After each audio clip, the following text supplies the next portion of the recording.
Sada ćemo videti kako da koristite nebo plavu knjigu u radu sa detetom. Prvo pravilo i osnovno jeste radite sa detetom priču na dan. To je jedna strana u knjizi. U knjizi ima 40 započetih priča u jednostavnim crtežima. Sa detetom razgovarate o sledećim pitanjima. Šta vidiš na crtežu?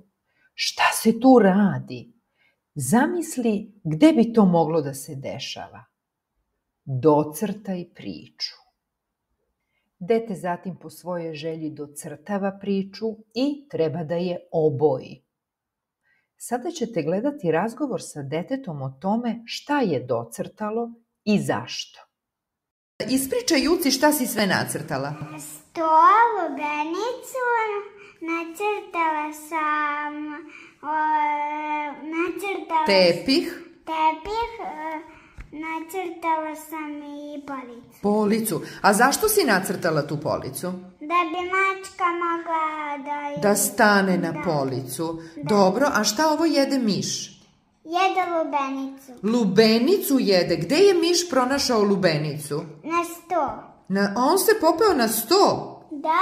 Ajde punom rečenicom mi reci. Miš se popeo na sto. Miš se popeo na sto. Odlično. Ispod svake priče u levom donjem uglu je napisana reč, pored nje crtež, tako da je detetu odmah jasno šta tu piše. Sada ćete gledati razgovor sa detetom o glasu na početku reči. Klarice, hajde ti meni reci, kojim glasom počinje reč mačka? Mačka. Kojim glasom počinje? M. Tako je, reč mačka počinje glasom M. Kojim glasom počinje reč polica? Polica. S. Polica. Polica. P. Tako je, reč polica počinje glasom P. Kojim glasom počinje reč miš? M. Punom rečenicom. M. Reč miš počinje glasom M. Reč miš počinje glasom M. Bravo. Kojim glasom počinje reč sto? Sto. S. Aha, znači reč sto počinje glasom S. A kojim glasom počinje reč tepih? Tepih. Kojim glasom počinje? Tepih. T. Tepih, tako je. Reč tepih počinje glasom T. A sada gledate razgovor sa detetom o glasu na kraju reči. Pogledaj, šta piše ovde? Tepih. Ovde šta piše? Miš. Miš, kako znaš da tu piše miš? Pa evo. Kako? Pa zašto? Zato što je ovde nacrtan miš. Da. Jel tako? Da. Tako je. Hajmo sada da vidimo kojim slovom počinje reč miš. M. M, a kojim se završava?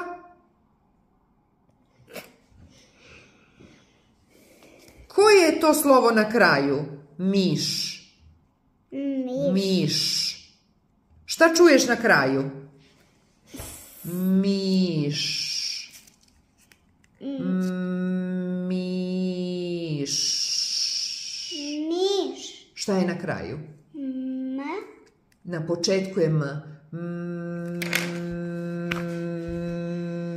Miš.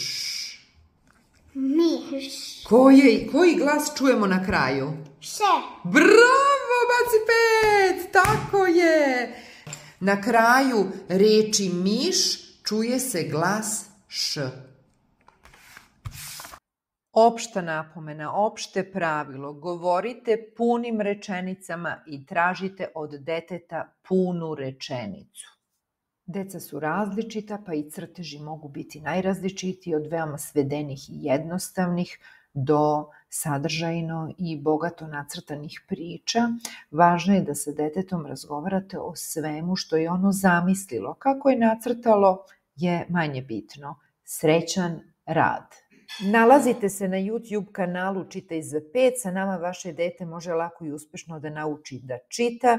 Imamo knjige, časove uživo i online školu Čitaj za 5.